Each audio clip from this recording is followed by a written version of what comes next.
Bismillahirrahmanirrahim. Alhamdulillahirabbil alamin wassalatu wassalamu ala asyrafil anbiya'i wal mursalin wa ala alihi wa sahbihi ajma'in. Allahumma aftah alaina hikmataka wa syur alaina min khazaini rahmatika ya arhamar rahimin. Rabbi shrah li sadri wa yassir li amri wa hlul 'uqdatal min lisani yafqahu qawli. Subhanaka la ilma lana illa ma 'allamtana innaka antal alimul hakim. Assalamualaikum warahmatullahi wabarakatuh dan salam sejahtera. Bertemu kita lagi pada malam ini dalam kelas bimbingan perdana SPM 2021. Sebelum kita mulakan, dia ada intro dulu. Tapi intro ni tak ada audio lah sebab share pakai PowerPoint ni. Okay? Bawah.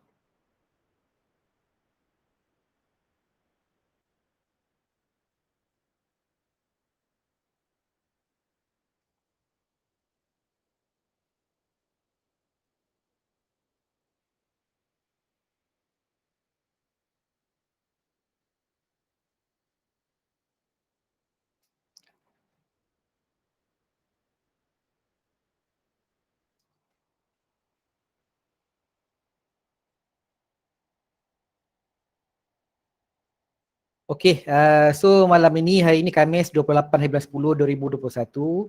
Jadi malam ini kita akan bersama-sama lagi untuk sambung kita punya kelas bimbingan perdana SPM 2021. Anjuran JPN Pulau Pinang, ICU, Perda dan juga Zakat Pulau Pinang. Terima kasih kepada pihak penganjur kerana memberi peluang kali kedua kepada saya untuk berkongsi dengan anak-anak murid sekalian dalam biologi tingkatan 4 bab 6 iaitu pembahagian sel.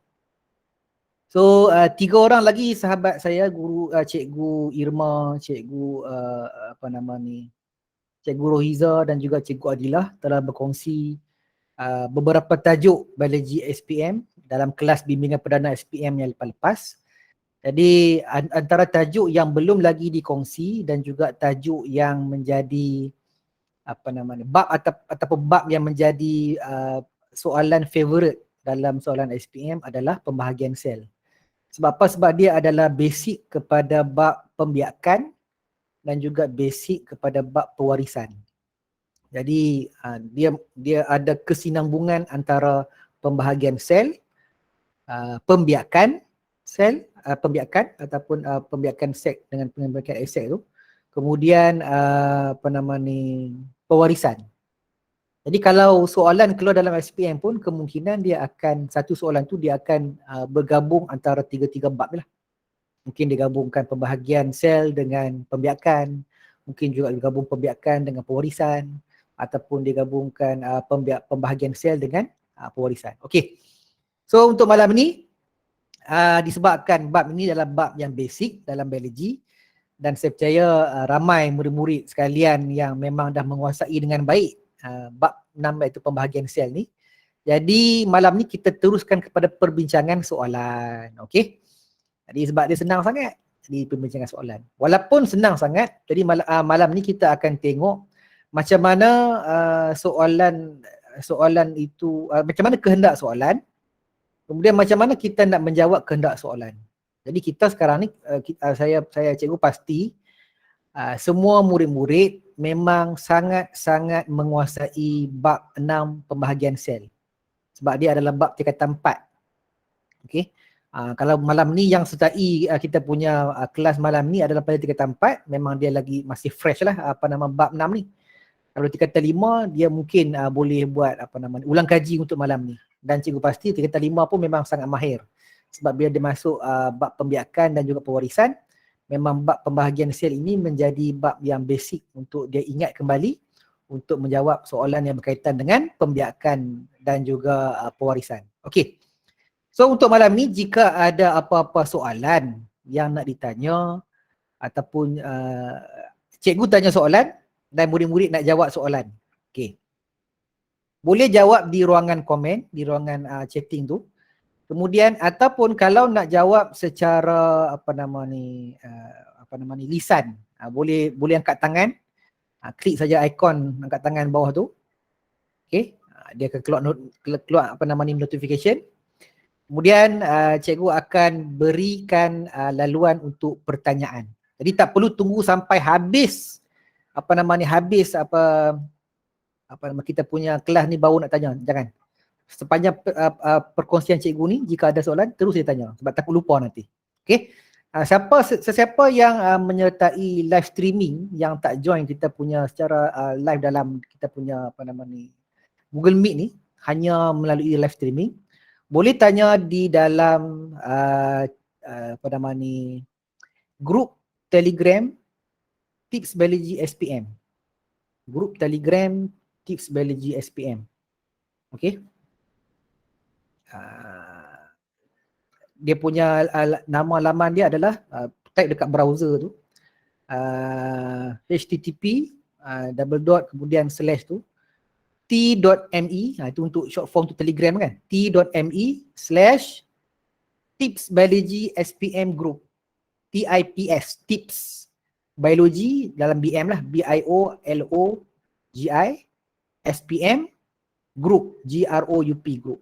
Jadi ataupun boleh search juga dia punya nama grup tu, Tips Biology SPM group. Okay, boleh join grup tu dan boleh tanya soalan di dalam grup. So sekarang ni cikgu terima 2 soalan. Soalan yang dalam Google Meet dan juga soalan dalam Tips Biology SPM group. Okay, bagi mereka yang menyertai secara live streaming Google Meet. Disebabkan bila live streaming ni dia tak boleh chatting. Jadi itu salah satu alternatif lah untuk pertanyaan. Okey. So untuk malam ni kita teruskan dengan soalan. Macam cikgu cakap tadi, dia sebabkan dia soalan yang dia bab yang sangat senang. Jadi kita terus bincang soalan, dia lebih menarik. Okey. Jadi kita tengok dulu tingkatan 4 bab 6 pembahagian sel. Soalan-soalan yang akan ditanya pada malam ini, dia adalah soalan percubaan. Dia adalah soalan percubaan. Dan dia tak berapa susah sangat soalan tu. Sebab ni bab basic. Pembahagian sel ni dia bab basic. Dan bila tengok soalan pun kita nampak senang soalan. Memang senang. Dia tak berapa nak susah lah. Berbanding bab-bab lain yang susah sedikit. Sebab ini bab dalam basic. Pun begitu, dalam perbincangan soalan kita nanti ni, bila kita nak tengok jawapan, ada beberapa perkara yang kita kena highlight, yang kita kena tengok betul-betul macam mana nak menjawab. Okey? Jadi cikgu mulakan dengan dalam 3 soalan saja. Meraih 3 soalan saja, tapi kita akan bincang dengan lebih mendalam supaya kita betul-betul memahami kehendak soalan dan cadangan jawapan yang boleh kita jawab untuk mendapat markah. Okey. Kita tengok soalan yang pertama. Ini soalan pertama lah untuk malam ni, walaupun ditulis nombor 2 sebab dalam percubaan tu dia adalah soalan yang nombor 2. Okey. So kalau kita tengok kat sini soalan yang pertama untuk malam ini. Soalan pertama ni kalau kita tengok dia punya soalan dia ialah Raja 2.1 menunjukkan sel-sel pada tumbuhan dicotyledon. Itu adalah dia punya ayat statement yang disebut di atas tu. Kemudian dia lukis gambar apa tu? Daun primordial. Kemudian dia besarkan bahagian tengah tu. Kemudian dia tulis itu adalah Raja 2.1 dan dia labelkan satu sel itu sebagai S. Jadi ini adalah stimulus soalan. Ini adalah stimulus soalan. Saya ulang soalan. Raja 21 menunjukkan sel-sel pada tumbuhan dicotyledon.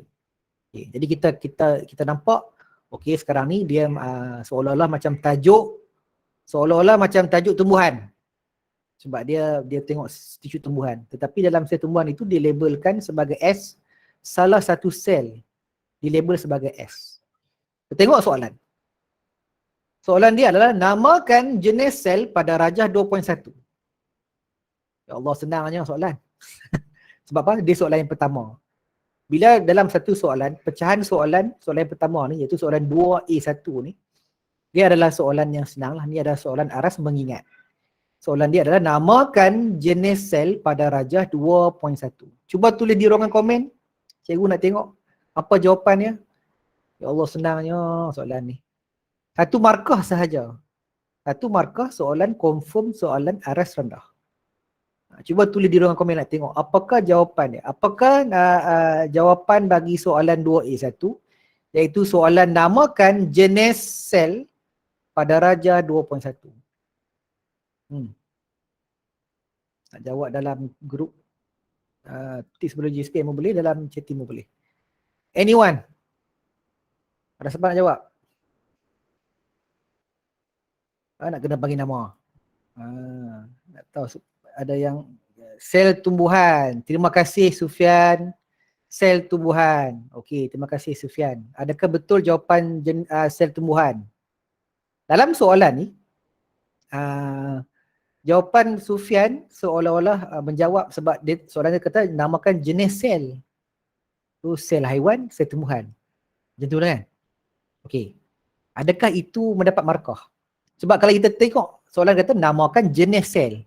Logiknya betul juga jawapan Sufian tu, iaitu sel tumbuhan dan juga sel haiwan, sebab ada dua jenis sel macam tu. Adakah itu jawapan yang betul? Nanti cikgu akan bagi tahu. Jawapan Liliana Mastura, epidermis.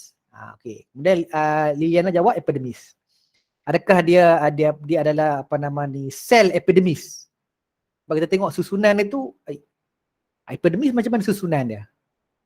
Kemudian dalam gambar raja tu sel induk. Lohidra jawab sel induk. Kemudian Muhammad Irfan jawab sel meristem. Mana satu betul? Sel tumbuhan, sel epidermis, sel induk atau sel meristem? Okey.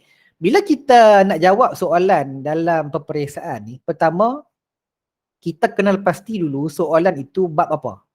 Itu paling simple, kita boleh dapat tangkap clue jawapan dia mana satu sel. Sebab dia soalan dia umum, namakan jenis sel. Jenis sel. Sel apa? Sel haiwan, sel tumbuhan, macam tu. Sel apa ni? Jadi pertama kita dapatkan dulu bab. Dalam soalan ini adalah soalan bab pembahagian sel. Ini adalah soalan bab pembahagian sel. Kemudian dalam gambar raja itu dia itu adalah keratan rentas bagi tunas tumbuhan. Tunas tu dia di hujung sekali. Okey, ingat balik tunas tumbuhan tu, sebab itu adalah daun primordial. Dia berada di hujung sekali, di bahagian tunas. Kemudian gambar raja sel yang berlabel S itu, salah satu sel yang berlabel S itu, gambar raja itu diambil dari gambar raja di atas yang berhujung tunas sekali itu. Jadi di sini nak merujuk kepada sel yang berada di bahagian hujung. Itu satu. Kemudian yang kedua, gambar raja sel yang dilukis itu, yang sebelah kanan tu, kalau kita tengok kat situ, sebab itu adalah pembahagian sel. Dia ada anafasa, dia ada yang metafasa, ada yang telofasa, ada yang profasa, macam tu. Jadi di sini kita dapat tangkap bahawa di bahagian tumbuhan yang aktif membahagi secara mitosis adalah sel meristem. Ya, jawapan Irfan adalah betul dan mendapat markah. Tahniah Irfan. Betul. Okey. Jawapan dia adalah sel meristem. Bukan sel tumbuhan, bukan epidermis, bukan sel hidup. Nampak simple, aras rendah, tapi kemungkinan ramai juga yang salah sebab dia tak dapat nak kena pasti soalan ni sebenarnya nak apa. Sebab kalau ikut logik macam betul juga jawapan yang diberikan oleh Sufian tadi, sel tumbuhan sepatutnya betul lah sebab jenis sel. Sel tumbuhan, sel haiwan, sepatutnya betul macam tu.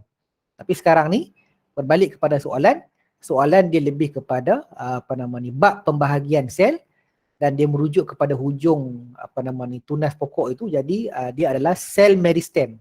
Sel meristem saja yang aktif membahagi. Okey?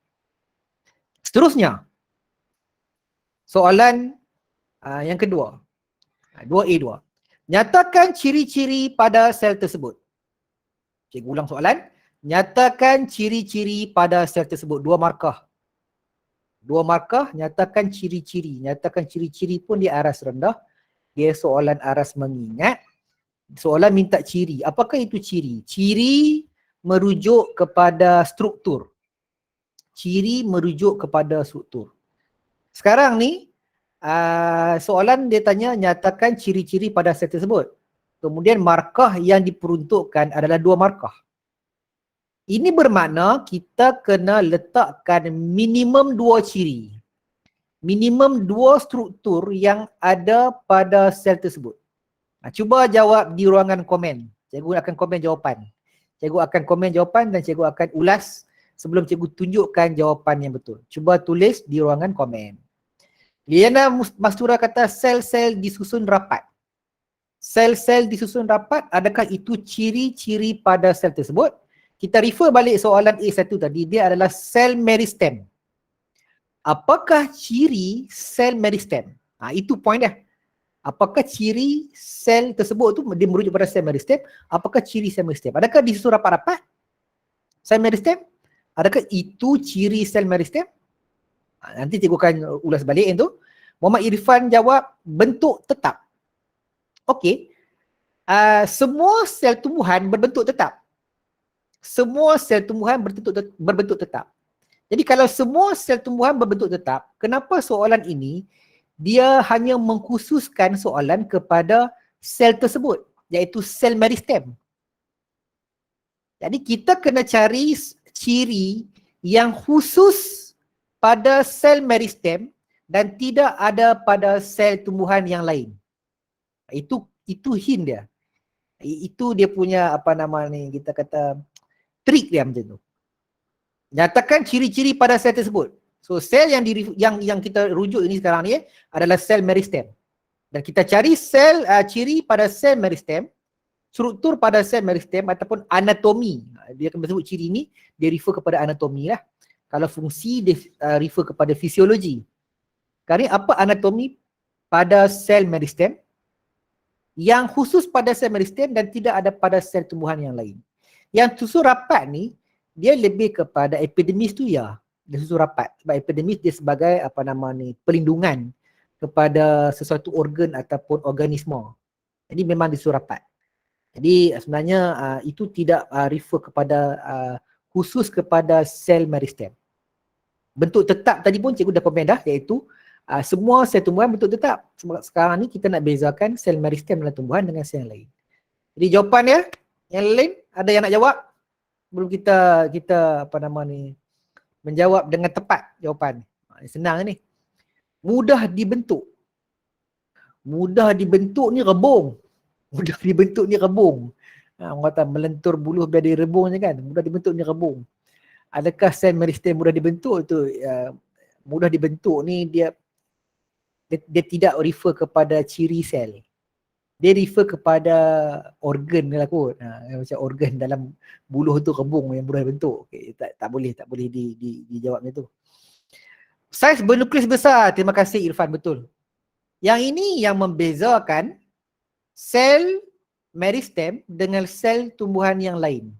Saiz nukleus besar, betul. Yang ni yang cikgu nak cari tadi ni. Iaitu ciri yang ada pada sel meristem yang tidak ada pada sel tumbuhan yang lain. Okey, dia saiz nukleus besar. Sebab apa? Sebab dia aktif menjalankan mitosis. Dia aktif membahagi. Memang nukleus dia besar. Okey. Dinding sel nipis. Terima kasih Kirtana Lini. Betul. Dinding sel yang nipis berbanding sel tumbuhan yang lain. Sebabkan dia aktif membahagi, memang dinding sel dia, semua sel tumbuhan ada dinding sel. Semua sel tumbuhan berbentuk tetap. Tetapi sel meristem, dinding sel dia nipis. Terima kasih. Tahniah.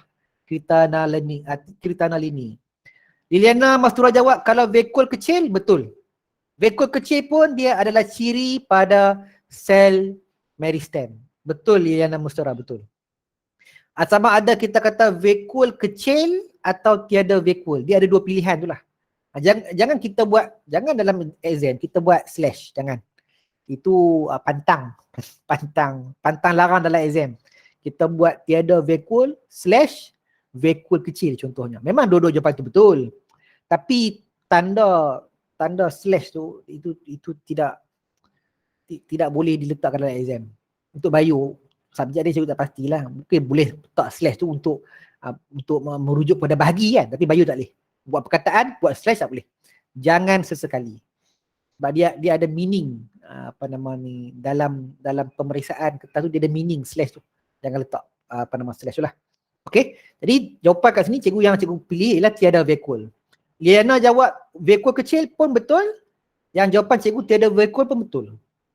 Sebab memang sel meristem dia ada yang tak ada vakuol langsung, ada yang ada vakuol tapi kecil. Sebab dia fungsi dia lebih kepada pembahagian sel.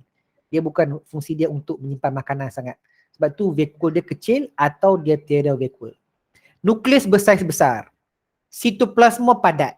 Kenapa sitoplasma padat? Bila nukleus dia besar, Maksud dia nukleus dia akan menolak sitoplasma ke arah dinding sel. Sebab tu sitoplasma dia apa? Padat. Dinding sel yang nipis.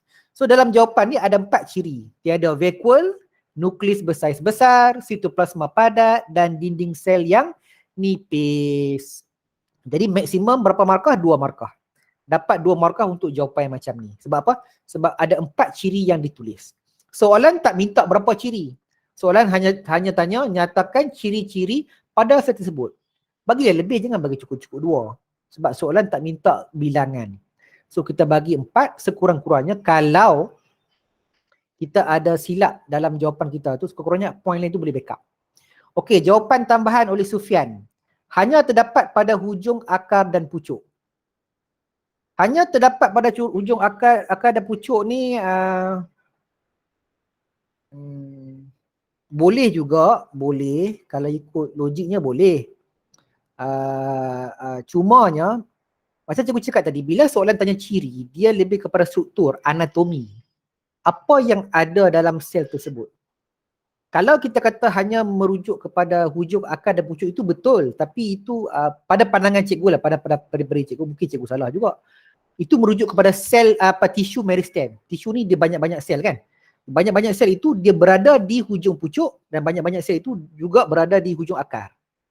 Tapi kalau soalan tanya nyatakan ciri pada sel tersebut, dalam banyak-banyak tisu, dalam banyak-banyak sel itu yang membentuk tisu tu, kita ambil satu sel meristem dan kita tengok sel meristem tu.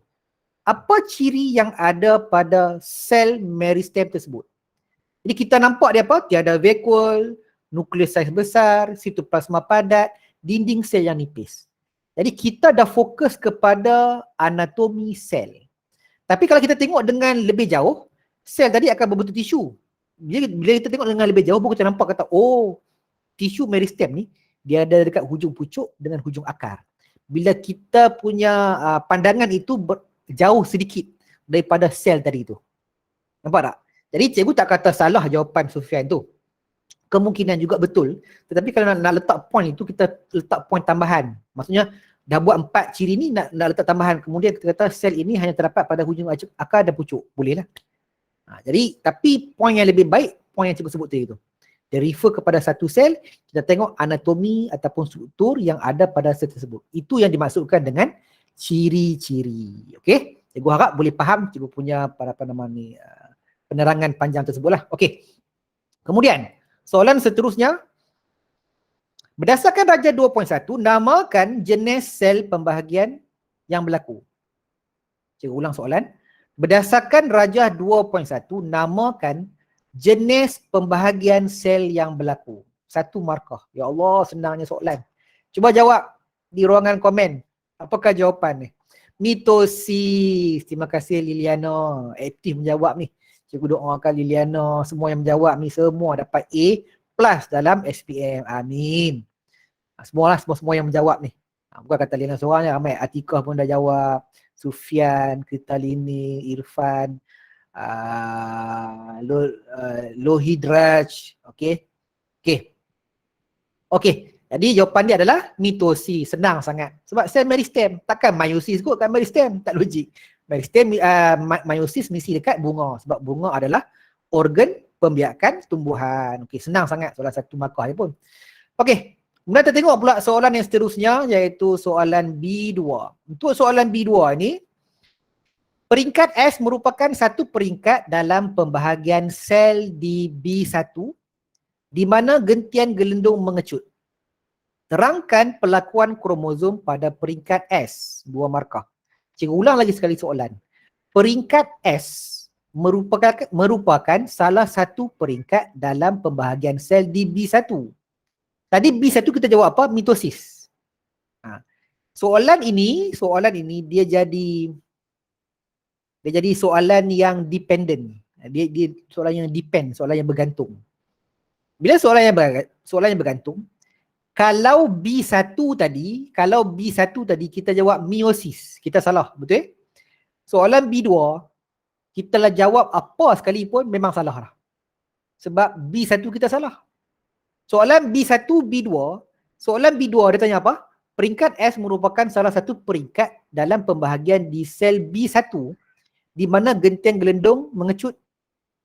Terangkan pelakuan kromosom pada peringkat S. Jadi soalan dia macam bergantung. Jadi kalau B1 salah, B2 automatik salah. Walaupun jawapan B2 kita betul, mengikut skema jawapan. Sebab B1 salah. Ini pandangan cikgu lah. Cikgu tak pastilah sebetulnya pemarkahan macam mana. Okay. Sebab clearly dalam soalan disebut macam tu. Dia kata peringkat S merupakan salah satu peringkat dalam pembahagian sel di B1. Jadi soalan B2 ni dia menggantungkan jawapan kepada jawapan kita di B1. Itu kita faham macam tu. Okey. Sekarang ni apa dia itu peringkat S. Tengok balik dalam gambar rajah tu peringkat S, dia labelkan satu bahagian sel peringkat S. Kita nampak bahagian S tu, kita nampak bentuk kromosom itu. Sekarang ni peringkat S tu apa dia? Kita Linda jawab dah, peringkat S adalah anafasa. Betul ke anafasa? Anafasa ke telofasa? Dia macam nak dekat-dekat. Anafasa dan telofasa nak dekat-dekat kan? Tengok balik dalam buku teks. Ini adalah buku teks biologi SPM tingkatan 4. Nampak tak tu? Itu adalah anafasa. Betul kita ini tahniah. Itu adalah peringkat anafasa. Ya. Okey. Kita tengok, kita kembali balik kepada soalan. Soalan ni apa? Kita tahu S adalah anafasa. Sekarang soalan ni apa? Terangkan pelakuan kromosom pada peringkat S.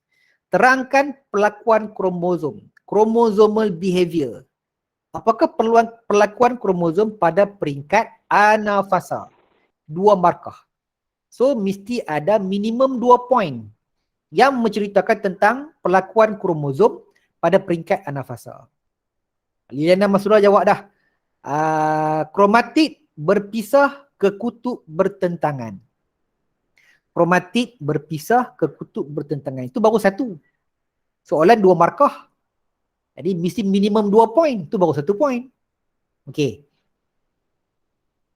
Tapi Liliana jawab anafase. Awal tu dia jawab anafase, kromatid berpisah ke kutub bertentangan. Okey. Tadi kita ini jawab peringkat S adalah anafasa. Dapat tak jawapan kalau kita kata S adalah anafasa? Nah, lagi cikgu ulas. Cikgu tengok dulu jawapan-jawapan yang lain.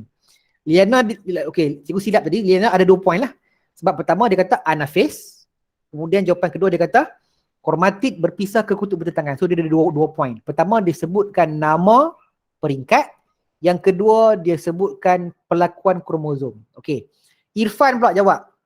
Kromatid kembar berpisah dan tertarik ke kutub bertentangan.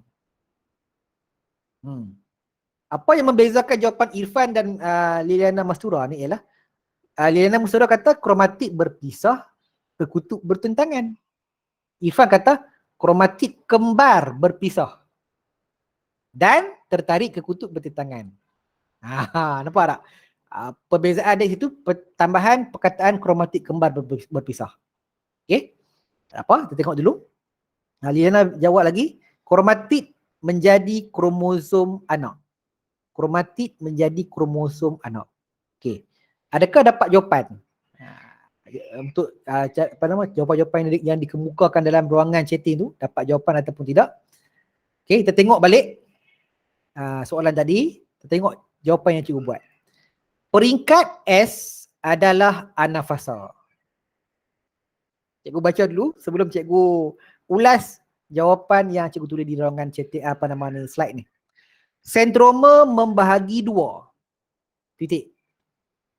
Kromatid kembar berpisah. Titik.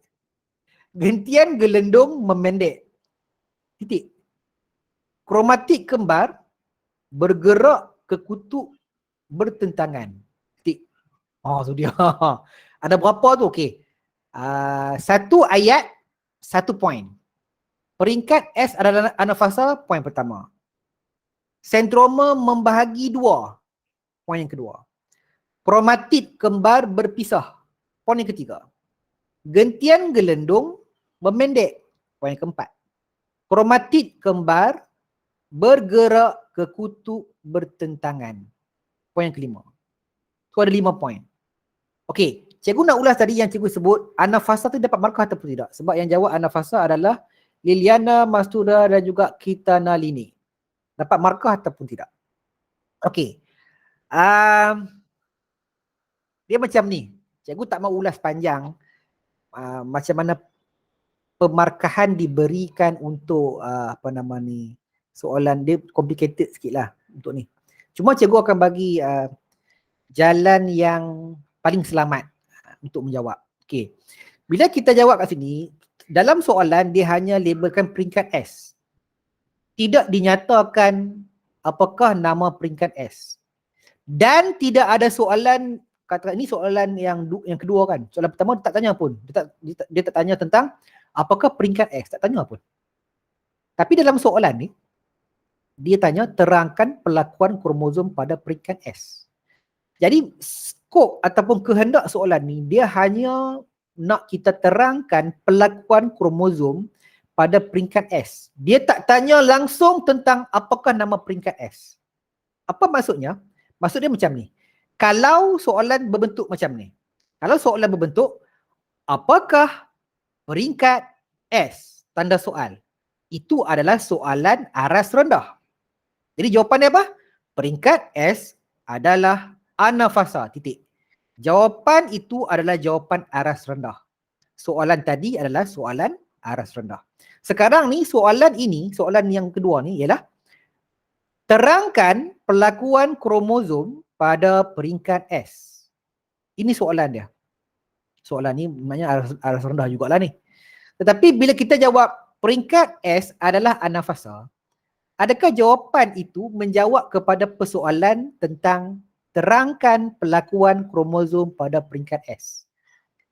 Kalau kita baca sendiri kehendak soalan dengan jawapan tu macam tak kena. Soalan tanya pelakuan kromosom pada peringkat S. Tiba-tiba kita kata peringkat S adalah anafasa. Dapatkah jawapan? Macam tu. Dia menjadi persoalan sikit. Ada yang kata dapat, ada yang kata tak dapat. Ada yang kata dapat, dia ada hujah dia. Yang kata tak dapat pun ada hujah dia.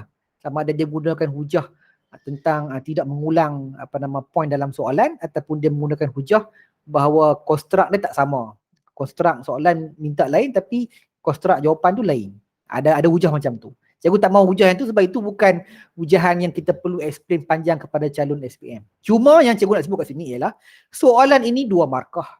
Jangan bagi cukup 2 poin. Bagi poin yang lebih. Dan pada pendapat cikgu, peringkat S adalah anafasa. Ayat itu, peringkat S adalah anafasa itu adalah poin yang ekstra. Dia tidak menjawab soalan, tetapi kita letak juga sebagai extra point. Maksudnya itu poin ketiga. Kita masih lagi belum jawab soalan. Lepas tu kita letak lagi poin-poin lain yang merujuk kepada pelakuan kromosom pada peringkat anafasa. Lepas tu dalam key jawapan ni cikgu letak 5 poin. Kalau ikut sebetulnya yang betul-betul kromosom ialah kromatik kembar berpisah, kromatik kembar bergerak ke kutub bertentangan. Tapi realitinya dalam buku teks sendiri ditulis sentroma membahagi 2 sebab sentroma adalah satu struktur dalam kromosom. Kemudian gentian gelendung memendek. Apa kaitan dengan kromosom? Gentian gelendung memendeklah yang akan menyebabkan kromatik kembar bergerak ke kutub bertentangan. Dia ada kaitan dengan pelakuan kromosom pada peringkat anafasa. Kromatik kembar bila nak bergerak ke kutub bertentangan, dia mesti disebabkan oleh gentian gelendung yang memendek. Jadi jawapan ini paling selamat sebab dia ada 2 markah dan 5 poin yang kita berikan. Itu yang kita kena take note. 2 markah bagi poin, kita bagi poin yang lebih. Tapi masih menjawab kehendak soalan. Jangan kita hantam poin tapi tak menjawab kehendak soalan. Itu yang selalu jadi dalam soalan esei. Calon jawab. Tengok tu dia 1 page tapi bawa 2 markah aja. Sebab apa? Sebab cikgu kata kena bagi poin lebih. Soalan 5 markah, dia bagi sampai 20 poin. Cikgu kata kena bagi poin lebih. Memang poin lebih, tapi mesti menjawab kehendak soalan. Kalau bagi poin lebih yang tak menjawab kehendak soalan, confirm tak dapat markah. Sekarang ni, kelima-5 poin ni masih menjawab soalan. Cuma poin yang pertama tu menjadi pertikaian sikit. Tapi kita tulis juga sebagai ekstra. Sebab poin yang pertama tu seolah-olah macam tak menjawab. Soalan tanya tentang pelakuan kromosom, kita sebut kata peringkat S anafasa. Tak apa, jawab. Tapi take note, itu adalah extra point. Bukan point yang menjawab kehendak soalan. Sama ada dapat markah ataupun tidak, dia bergantung kepada pemarkahan pada tahun tersebut. Tapi sekurang-kurangnya kita selamat. Okey? Seterusnya. Nyatakan kepentingan proses yang berlaku dalam 2B1. Dia bergantung lagi soalan. Dia refer balik 2B1. Kalau B1 tadi salah, yang ni pun automatik salah. Buat jawapan betul sekalipun automatik salah sebab dia dependable kan dia panggil apa. Tapi bergantung lah maksudnya. Kalau 2B1 tadi salah, yang ini pun automatik salah. Sebab tu bahaya bila kita baca, bila kita buat soalan, buat jawapan, kita semak. Pasti kita semak untuk pastikan jawapan kita tak salah. Sayang lah kalau salah. Biasanya tak salah lah sebab itu soalan aras rendah tu, yang 2B1 tu. Mitosis meiosis, takkan tak tahu kot. Dekat kawasan hujung pucuk sel meristem, confirm lah dia adalah mitosis. Cuma kalau nak berlaku kesalahan pun biasanya sebab kecuaian. Sebab biasanya kalau pelajar bio ni belajar yang cerdik, tapi kalau ada salah tu kebanyakannya sebab kecuaian. Okey. Di soalan kata nyatakan kepentingan proses yang berlaku dalam 2B1. Maksudnya soalan tanya kepentingan proses yang berlaku tadi apa? Kepentingan mitosis lah. 2B1 tadi ialah mitosis. Jadi seolah-olah soalan tanya nyatakan kepentingan mitosis 2 markah. Kepentingan mitosis ada berapa? Tengok balik buku teks. Jadi dia minta nyatakan kepentingan mitosis. Kita tengok kepentingan mitosis. Kita bagi lebih daripada 2 poin lah. Kepentingan mitosis ada 5 kalau tak silap cikgu. Yang digariskan dalam buku teks.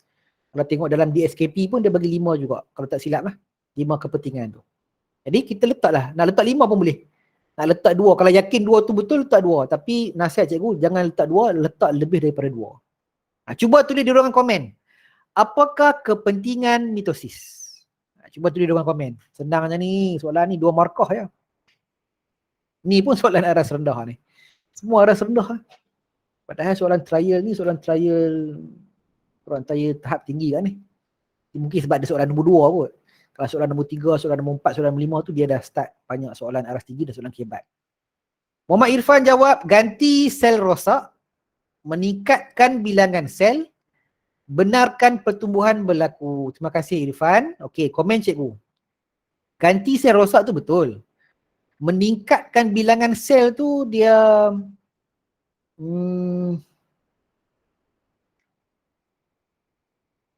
dia refer kepada apa tu meningkat bilangan sel. Benarkan pertumbuhan berlaku tu betul. Sebab dalam jawapan Irfan tu dia ada 2 kepentingan yang memang ada digariskan dalam buku teks, iaitu menggantikan sel yang rosak dan membenarkan pertumbuhan berlaku ataupun untuk pertumbuhan. Tapi meningkatkan bilangan sel tu yang tidak ada markah sebab dia bukan refer kepada kepentingan mitosis. Mungkin meningkatkan bilangan sel itu hanya lebih kepada fungsi mitosis, iaitu menghasilkan sel baharu. Jadi dia bukan kepentingan. Nurul Ain Basirah, perkembangan embrio menghasilkan sel baharu di bahagian luka pada kulit. Perkembangan embrio betul. Cuma kita nak refer kepada kalau kita cerita perkembangan embrio, perkembangan kanak-kanak, perkembangan remaja, semua perkembangan jenuh lah. Jadi perkembangan embrio, perkembangan kanak-kanak, perkembangan remaja, perkembangan orang dewasa, belia ke kan? Dewasa tak apa nak kembang sangatlah. Okey. Jadi itu semua dia dah dikumpulkan dalam satu tema iaitu pertumbuhan untuk perkembangan embrio. Okey. Cumanya bila Nurul Ain Basirah jawab menghasilkan sel baharu di bahagian luka pada kulit, bila kata menghasilkan sel baharu di bahagian luka, dia refer kepada apa? Dia refer kepada menggantikan sel yang mati ataupun menggantikan sel yang rosak. Bila kita kata menghasilkan sel baharu di bahagian luka.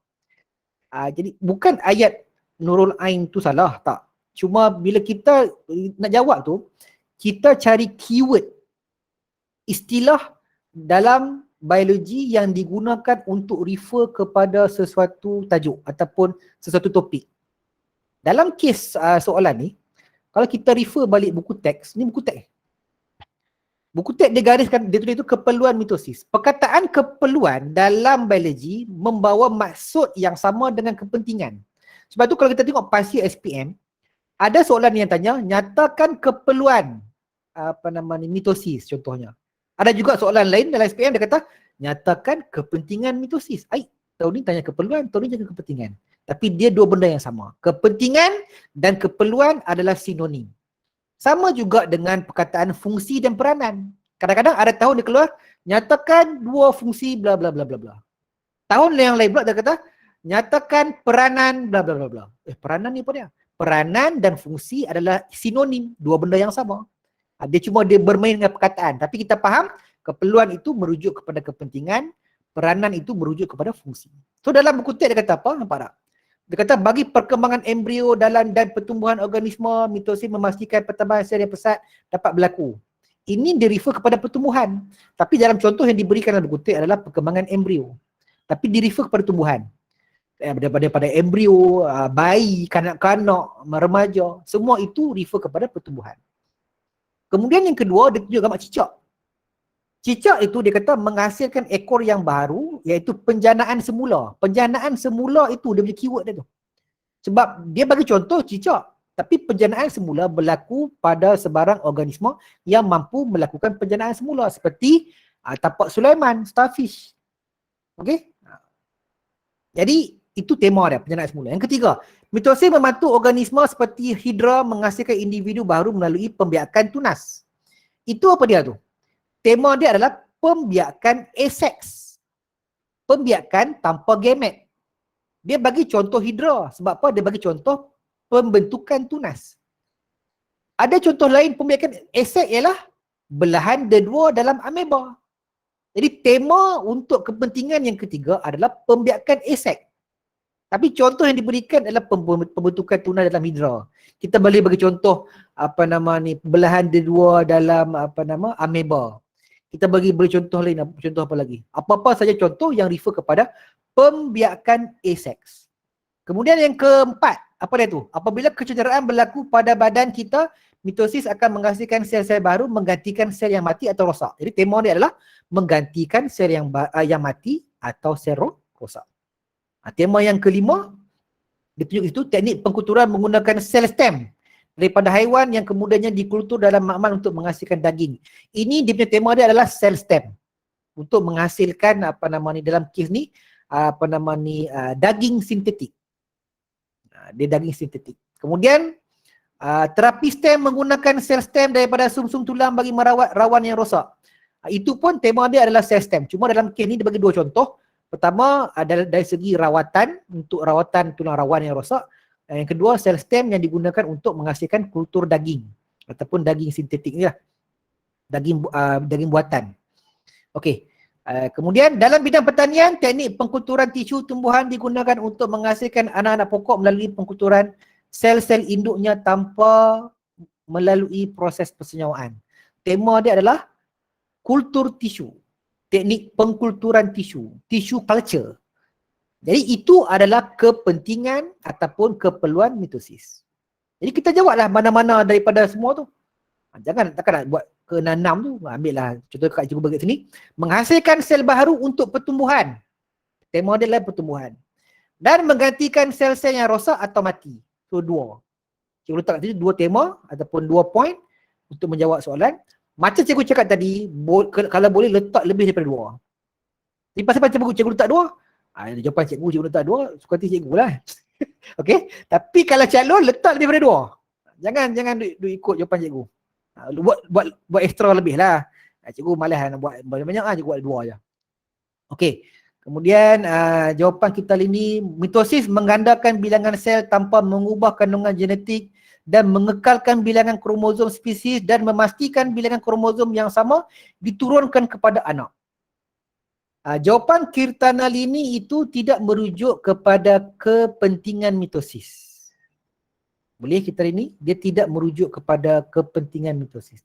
Dia mesti ada keyword istilah tema tadi, pertumbuhan, pembiakan aseks, mengganti sel yang rosak ataupun sel yang mati, penjanaan semula. Itu mesti ada tema-tema ada macam tu. Tapi yang ni dia mungkin dia lebih kepada detail kepada takrifan mitosis. Tapi itu tidak menjawab soalan. Sayyidah Salsabila, menghasilkan individu baru melalui pembentukan tunas. Boleh, tapi cikgu nasihatkan tema dia mesti letak dalam pembiakan asex. Sebab kita bukan nak refer kepada hidra saja. Sebarang organisma yang boleh membiak secara asex.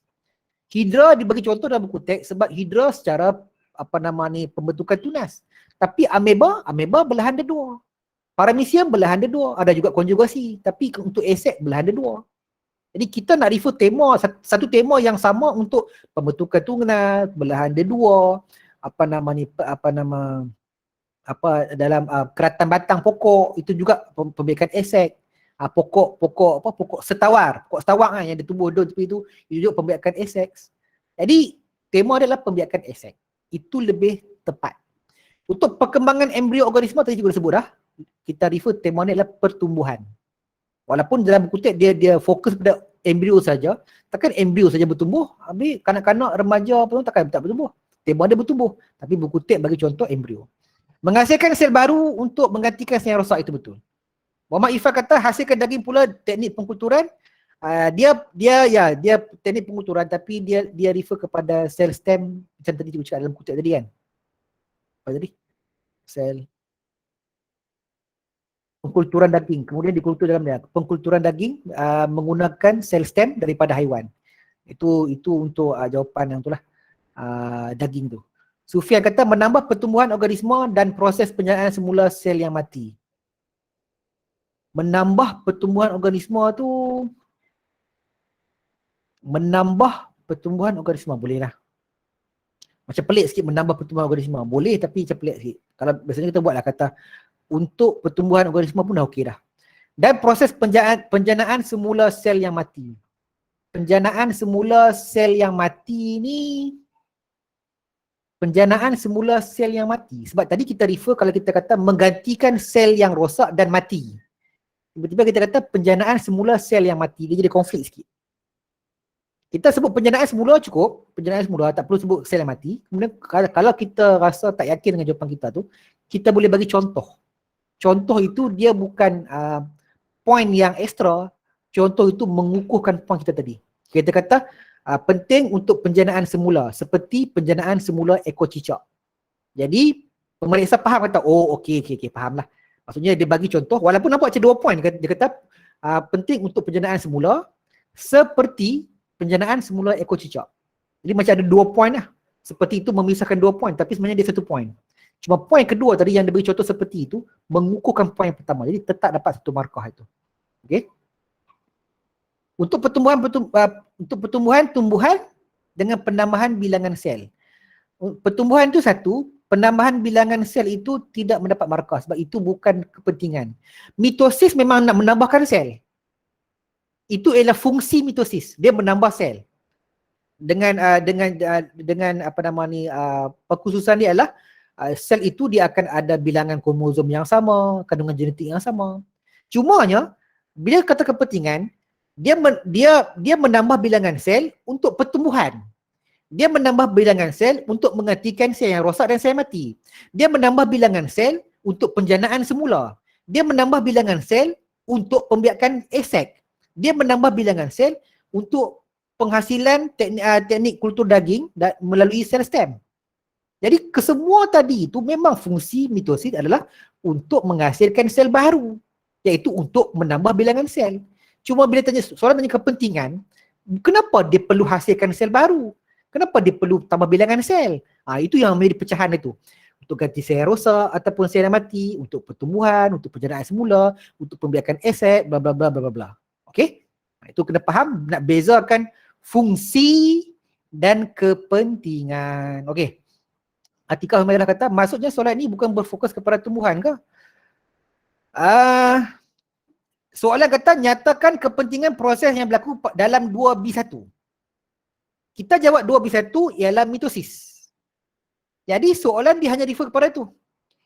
Dia tak kata, okay, berdasarkan rajah di atas, nyatakan kepentingan proses yang berlaku. Tak. Kalau dia kata berdasarkan rajah di atas, baru kita refer hanya untuk tumbuhan.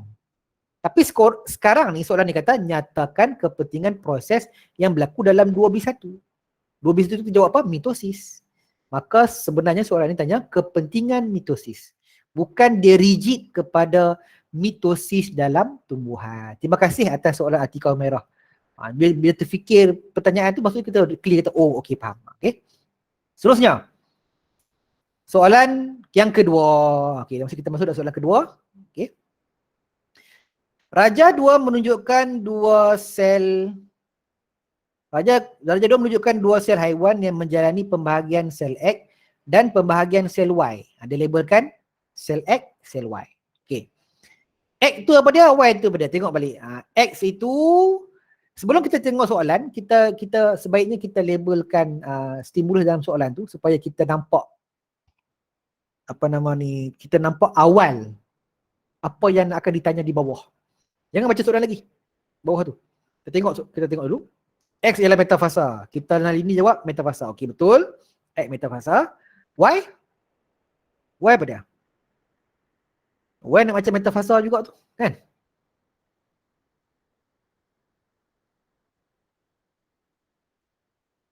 Apakah Y?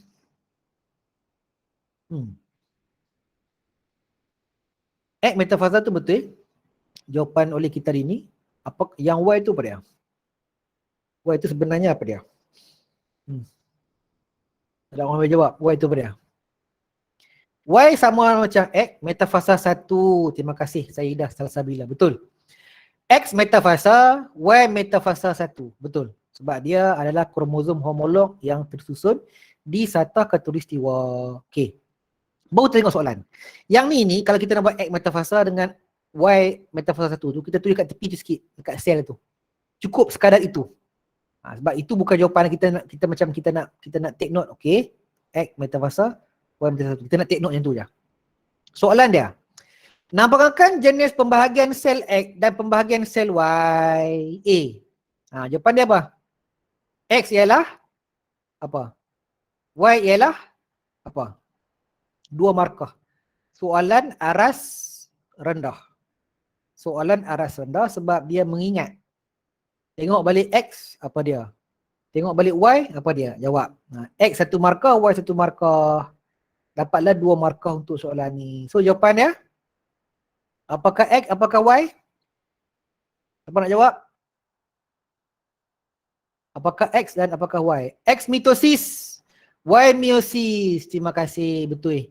X mitosis, Y meiosis. Bukan X metafasa, Y metafasa 1 lah tadi jawab. Kan? Tadi awal-awal tadi kita kata X metafasa, Y metafasa 1. Kenapa sekarang ni saya dah tukar jawapan, kata X mitosis. Irfan kata X mitosis, Y meiosis. Bukankah dia metafasa dan metafasa 1? Kenapa jawab mitosis? Yang tu keyword yang cikgu nak cari itu. Kenapa jawab mitosis? Metafasa ialah kitar sel. Bukan kitar sel. Metafasa adalah peringkat dalam kitar sel. Peringkat. Soalan tanya apa? Namakan jenis pembahagian. Okey, itu trik dia. Dia kata namakan jenis pembahagian, betul lah. Mitosis dengan meiosis. Kalau soalan kata namakan peringkat pembahagian sel X dan pembahagian sel Y, baru jawapan dia adalah metafasa bagi X, metafasa 1 untuk Y. Jadi kita kena alert dengan dia punya keyword yang digunakan dalam soalan. Soalan kata jenis pembahagian ada 2 saja, mitosis meiosis. Kalau dia kata namakan peringkat, barulah sama ada profasa, metafasa, anafasa, telofasa. Ataupun profasa 1 ke 2 ke, anafasa 1, 2 dah, dan seterusnya. Gitu. Okey. Terima kasih. Kira ada cakap tu kan. Semua budak bayu cakap ni. Ajar je hampa ni nak join kelas malam ni kan. Okey, B1. Terangkan kepentingan pembahagian sel X kepada manusia. Ya Allah, senang. Kepentingan pembahagian sel X. Pembahagian sel X tadi adalah mitosis. Apa kepentingan dia? Sama macam soalan sebelum tadi. Iaitu, betul itu jawapan dia. Mitosis penting dalam pembiakan aseks untuk menghasilkan organisme baru. Mitosis juga penting untuk menggantikan sel rosak atau mati. Nampak tak? Jadi kat sini cikgu ambil 2 tema iaitu pembiakan aseks dan juga menggantikan sel rosak ataupun mati. Jadi sama je lah. Jadi dia kalau soalan pembahagian sel ni dia main kat situ je. Tanya tentang kepentingan, tanya tentang fungsi, tanya tentang peringkat, tanya tentang jenis, tanya tentang perlakuan kromosom. Kalau nak soalan kebat pun dia akan mula tanya soalan yang merujuk kepada situasi baharu. Contohnya terkena sinar gamma ke, dia mula dah tanya soalan tentang apa nama, nanti kita akan tengok soalan-soalan yang tertentu yang ditanya tentang apa yang cikgu katakan tadi lah. Okey. Soalan seterusnya. Terangkan bagaimana pembahagian sel X boleh digunakan untuk meningkatkan penghasilan anak pokok dalam tempoh masa yang singkat. 3 markah. Dia. Untuk KSSM, dia tidak diterangkan secara detail bagaimana kultur tisu dibuat di dalam makmal dan macam mana nak membentuk organisma baharu daripada teknik kultur tisu tumbuhan dalam buku teks KSSM. Tapi dalam buku teks KBSM diceritakan dengan jelas, dengan detail. Soalan ini kata, terangkan bagaimana pembahagian sel X boleh digunakan untuk meningkatkan penghasilan anak pokok dalam tempoh masa yang singkat. Jadi tema dia kata nak meningkatkan penghasilan anak pokok dalam tempoh masa yang singkat, itu refer kepada teknik kultur tisu ataupun teknik pengkulturan tisu, tissue culture. Okey. Dan soalan ini dia memerlukan penerangan yang panjang. Tengok markah pun kita tahu 3 markah. Soalan struktur kalau 3 markah ni memang dia panjang lah, dia punya point itu. Jangan kita letakkan 3 point, kita letak lebih daripada 3 point. Kemudian macam mana kita tahu dia adalah kultur tisu? Sebab pertama dia refer kepada pembahagian sel X iaitu mitosis. Kemudian dia kata apa? Penghasilan anak pokok dalam tempoh masa yang singkat. Okey. Jadi jawapan dia adalah teknik yang digunakan adalah teknik pengkulturan tisu. Okey. Soalan hanya bertanya tentang bagaimana pembahagian sel X boleh digunakan untuk meningkatkan penghasilan anak pokok dalam tempoh masa singkat. Bila kata-kata teknik yang digunakan adalah teknik kultur tisu, dapat menjawab soalan tak? Ya, menjawab. Dia menjawab soalan. Sebab pertama kita kena nyatakan nama proses yang berlaku ataupun teknik yang digunakan. Kemudian kita terangkan bagaimana teknik itu digunakan untuk menghasilkan anak pokok dalam masa yang singkat. Perhatikan perkataan yang cikgu underline. Kenapa cikgu underline perkataan-perkataan tertentu tu? Cikgu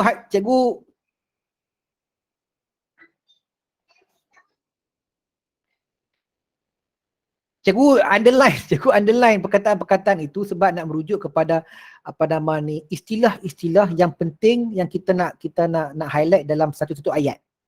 Okay, ayat pertama tu nak refer kepada nama teknik yang digunakan, iaitu teknik pengkulturan tisu.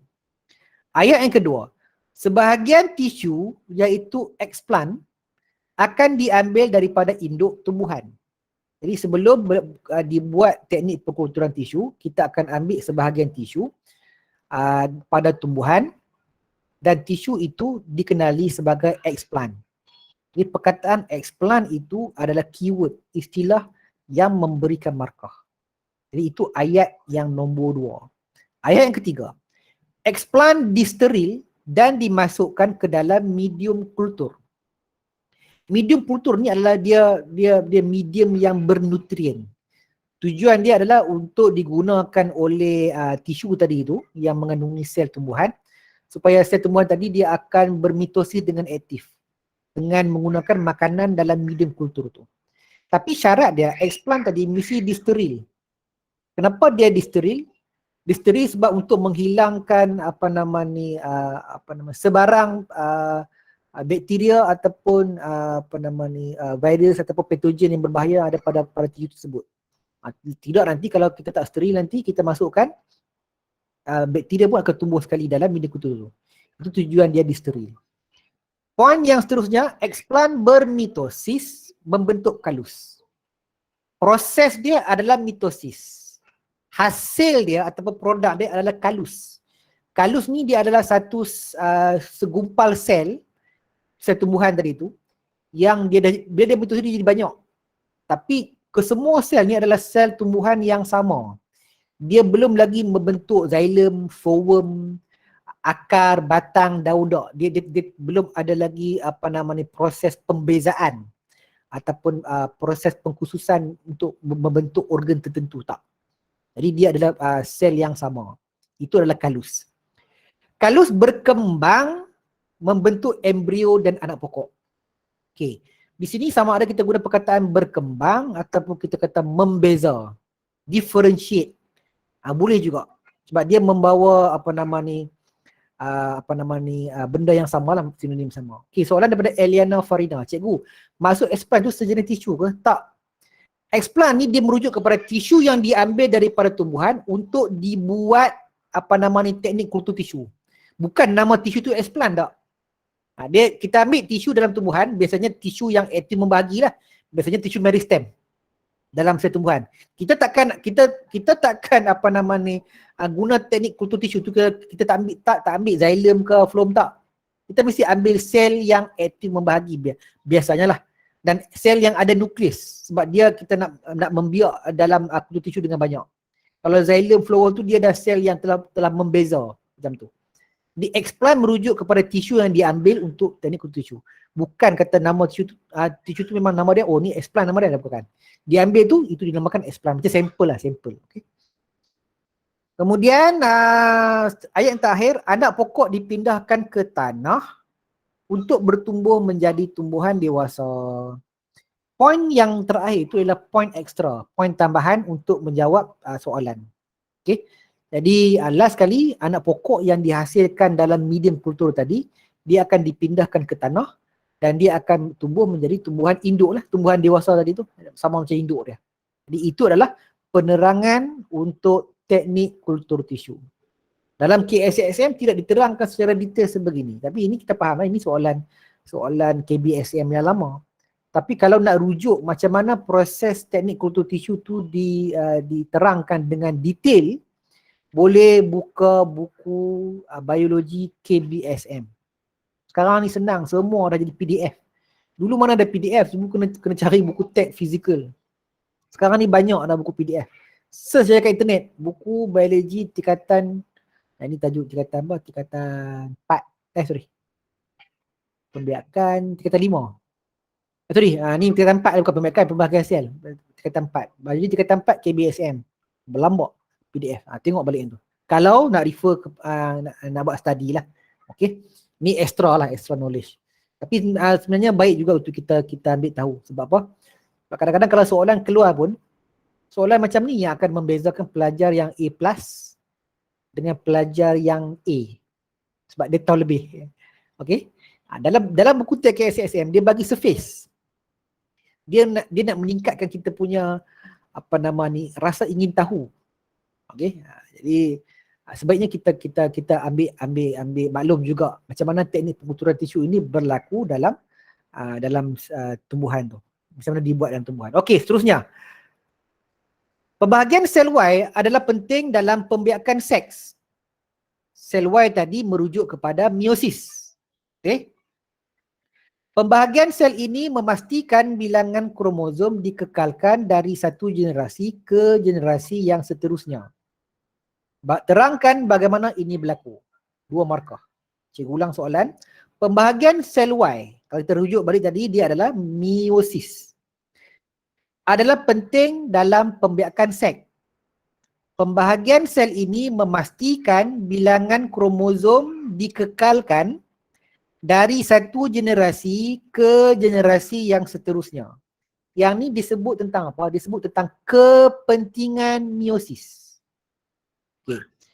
Soalan dia, terangkan bagaimana ini berlaku. Terangkan bagaimana ini berlaku. Ini dalam buku teks KSSM. Buku teks KSSM dia kata apa? Keperluan meiosis. Apakah itu keperluan meiosis? Kepentingan meiosis lah. Tengok balik ayat dia. Meiosis membentuk gamet melalui proses gametogenesis serta memastikan bilangan kromosom diploid sesuatu organisme yang menjalankan pembiakan seks sentiasa dikekalkan dari satu generasi ke satu generasi Okay. Meiosis juga menghasilkan variasi genetik dalam spesies yang sama. Bawah tu dia hanya contoh tentang terbagi pada 2 peringkat. Okey. Dalam ayat yang cikgu baca tadi, dia ada 2 kepentingan meiosis. Pertama, nak kekalkan bilangan kromosom diploid sesuatu organisme dari satu generasi ke satu generasi. Kepentingan yang kedua adalah untuk menghasilkan variasi genetik dalam spesies yang sama. Jadi ada dua kepentingan meiosis. Tadi mitosis apa? Mitosis ada 6 tadi, mitosis. Tapi meiosis ada 2. Daripada ayat itu kita dah nampak dah. Itulah kepentingan meiosis. Soalan dia, terangkan bagaimana ini berlaku. Tak cerita dalam buku teks. Buku teks hanya kata kepentingan dia nak kekalkan bilangan kromosom diploid dari satu generasi ke generasi yang seterusnya. Sekarang ni dia kata terangkan bagaimana ini berlaku. Okay. Manusia ada 46 kromosom. Daripada Nabi Adam sampai kepada kita 46 kromosom tak berubah. Itu maksud dia mengekalkan bilangan kromosom. Kalau lalat buah dia ada 10 kromosom. Daripada nenek moyang dia sampai lalat buah yang hari ni, yang baru dilahirkan hari ni, baru dilahirkan, baru menetas telurnya dan dilahirkan ke dunia ni, sama aja 10 juga kromosom. Macam mana dia boleh kekalkan bilangan kromosom itu? Pengekalan bilangan kromosom itu berlaku sebab adanya meiosis. Tapi soalan tanya apa? Terangkan bagaimana ini berlaku. Macam mana bilangan kromosom yang diploid ni boleh dikekalkan? Macam mana? Terangkan bagaimana berlaku. Itu dia soalannya. Buku teks dia hanya sebut yang tu tapi tak diceritakan dengan detail. Kita kena faham macam mana dikekalkan. Okey. Pening tak? Pening. Tak pening pun kan, senang je sebenarnya. Okey. Macam mana kita nak buat jawapan? Cikgu tunjuk jawapan, cikgu ulas. Nak bagi senang lah, cepat. Sebab kita pun tak cepat, masa pun dah sikit lah. Meiosis menghasilkan gamet yang mempunyai bilangan kromosom haploid iaitu separuh daripada bilangan kromosom induk. Tengok ayat yang pertama. Tu ayat yang pertama. Ayat yang kedua. Selepas persenyawaan gamet jantan dan gamet betina, bilangan kromosom adalah diploid iaitu sama dengan bilangan kromosom induk. Dua ayat je. Dua ayat saja penerangan. Okey. Cikgu baca lagi sekali ayat yang pertama. Okey. Meiosis menghasilkan gamet yang mempunyai bilangan kromosom haploid iaitu separuh daripada bilangan kromosom induk. Poin dia adalah meiosis ini, proses meiosis ini macam mana dia boleh mengekalkan bilangan diploid sebab meiosis ini menghasilkan gamet. Gamet yang dihasilkan dia ada bilangan kromosom yang haploid iaitu separuh daripada bilangan kromosom induk. Kalau induk ada 10, selepas meiosis dia akan hasilkan gamet jantan yang ada 5 kromosom ataupun gamet betina yang ada 5 kromosom. Mesti separuh. Kalau 46 kromosom, lepas meiosis dia akan hasilkan gamet yang ada 23 kromosom, sama ada sperma 23 kromosom ataupun ovum 23 kromosom. Itu ayat yang pertama. Nak menunjukkan apa? Nak menunjukkan kata gamet yang terhasil bilangan kromosom dia separuh ataupun haploid. Sebab tu cikgu gariskan perkataan gamet itu adalah hasil daripada meiosis dan haploid itu adalah bilangan kromosom dalam gamet tersebut. Ayat yang kedua. Selepas persenyawaan. Ini keyword dia. Bila berlaku persenyawaan mesti satu gamet jantan, satu gamet betina. Mesti macam tu. Kemudian bila berlaku persenyawaan antara gamet jantan dan gamet betina, maksudnya haploid dengan haploid. Kalau lalat tadi 5 dengan 5. Kalau manusia 23, 23. Itu maksud dia. Jadi bila persenyawaan, kedua-dua gamet jantan dan gamet betina apa berlaku? Bilangan kromosom adalah diploid. Bila diploid, yang ini yang akan jadi organisme. Okey, yang ini yang akan jadi organisme. Kalau dia haploid, dia adalah gamet, dia bukan organisme.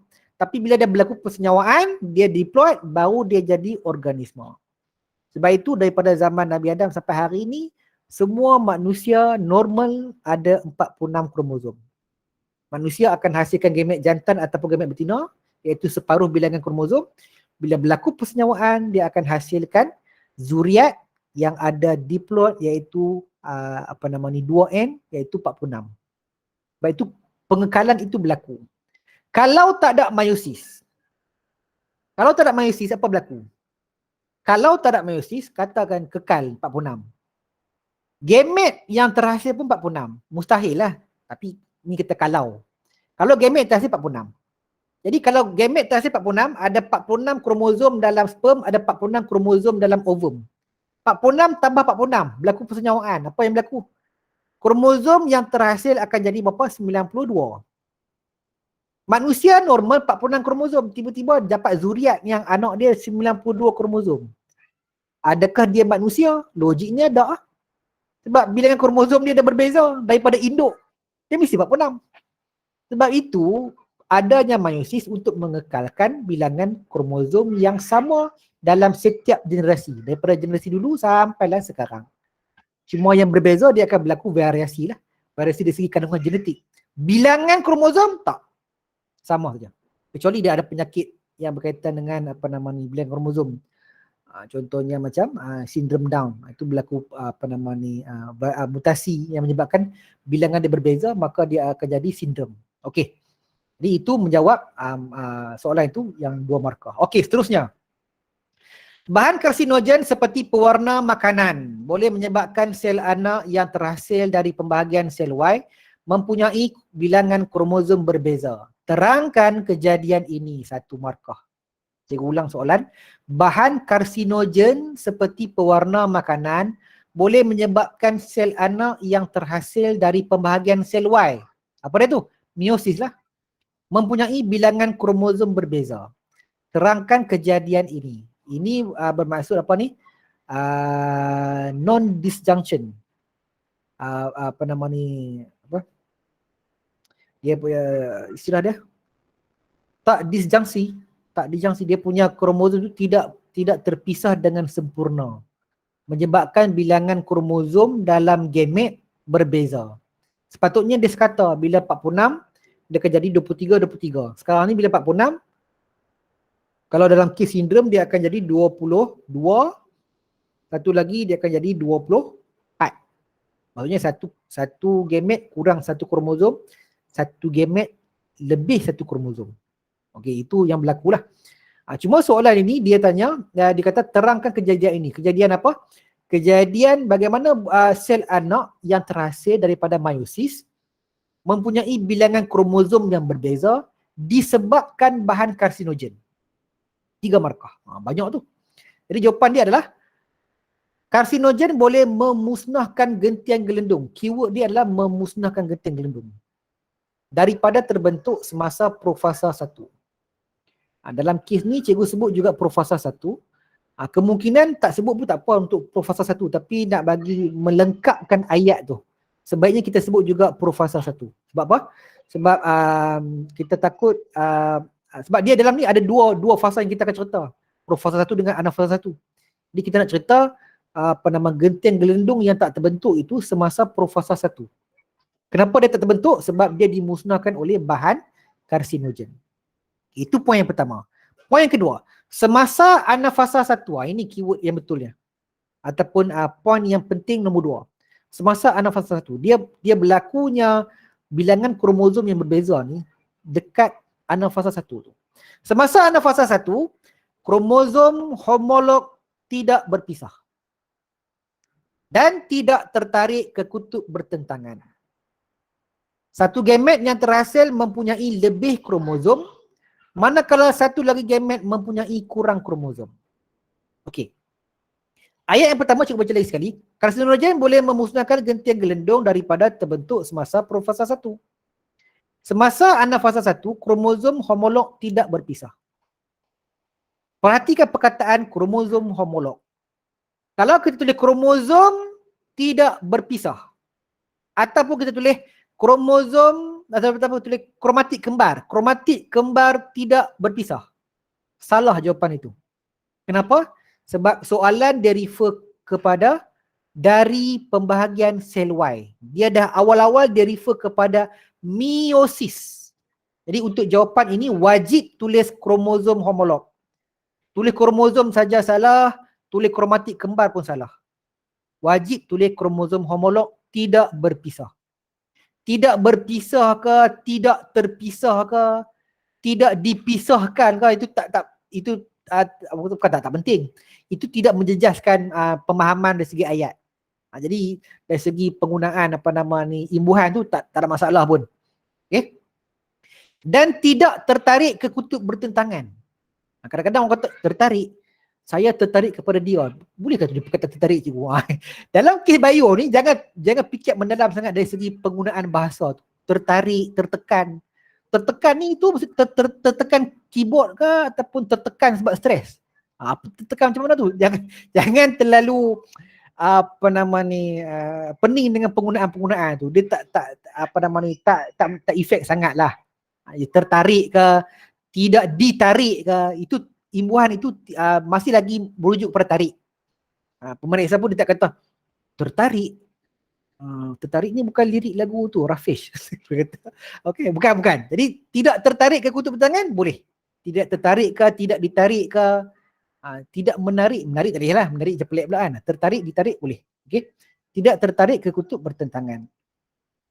Satu gamet yang terhasil mempunyai lebih kromosom, manakala satu lagi gamet mempunyai kurang kromosom. Okey. Tadi cikgu cakap bila sindrom Down tadi, dia punya penerangan dia adalah satu gamet mempunyai kurang satu kromosom. Satu gamet mempunyai lebih satu kromosom. Itu refer kepada penyakit sindrom Down ataupun sindrom Klinefelter ataupun apa nama ni, Allahu Akbar, lupa dah satu sindrom. Sindrom Down, sindrom Klinefelter, sindrom Turner. Tapi sekarang ni soalan di umum. Soalan di umum refer kepada meiosis dan bilangan kromosom yang berbeza. Jadi tak tulis satu pun tak apa. Kita kata mempunyai lebih kromosom, satu lagi gamet mempunyai kurang kromosom. Kadang-kadang dia berlaku ada yang lebih 2 ataupun 3. Kadang berlaku dia jadi kurang 2 ataupun 3. Sebab soalan pun umum, jadi kita pun sebut umum. Gamet, satu gamet ada lebih kromosom, satu lagi gamet ada kurang kromosom. Ini yang refer, ini jawapan ayat terakhir ini yang refer kepada di mana soalan kata bilangan kromosom berbeza. Okey? Kita faham? Okey. Habis soalan tu. Soalan yang terakhir untuk malam ini. Soalan terakhir ni dia lain sikit. Sebab soalan ini, kita tengok balik soalan ni, dia dah tengok, dia refer kepada peringkat-peringkat dalam fasa mitosis. Okey. Rajah 21 menunjukkan fasa-fasa mitosis dalam sel tumbuhan. Tengok gambar rajah tu kita pening. Tapi mujur dia ada, balik soalan ni dia scan, sebab tu dia tak nampak jelas. Kalau soalan betul tu memang nampak jelas lah. Mujur dia ada bawah tu tulis interfasa, profasa, fasa S, fasa T, telofasa akhir. Apa dah tu dia tulis peringkat-peringkat tu. Fasa S itu adalah apa? Kromosom tersusun di tata khatulistiwa. Fasa T, kromosom bergerak ke kutub bertentangan. Maksudnya fasa S, metafasa, fasa T, anafasa. Ya. Terima kasih Elia Farina, betul. Okey. Tengok soalan dia. Namakan fasa S dan fasa T, dah jawab tadi. Metafasa dengan anafasa. Senang saja. Soalan pembahagian saya semua senang. Sebab dia adalah basic bagi pembiakan dan juga pewarisan. Terangkan fungsi gentian gelendung semasa fasa S. Terangkan fungsi gentian gelendung semasa fasa S. Sekarang dia tanya tentang fungsi gentian gelendung. Okey, kita nampak dah macam mana kita nak terangkan tentang fungsi gentian gelendung. Cuma dia kata semasa fasa S. Dia dah rigid kan, dia dah jumutkan kepada metafasa sahaja. Bukan anafasa. Walaupun dalam jawapan tadi kita ada dua jawapan S dan T kan, tapi dia kata fasa S saja. Jadi gentian gelendung, fungsi gentian gelendung semasa metafasa. Apa fungsi dia? Dua markah. Soalan ni agak susah tak? Cuba tulis di ruang komen tengok. Jom tengok komen.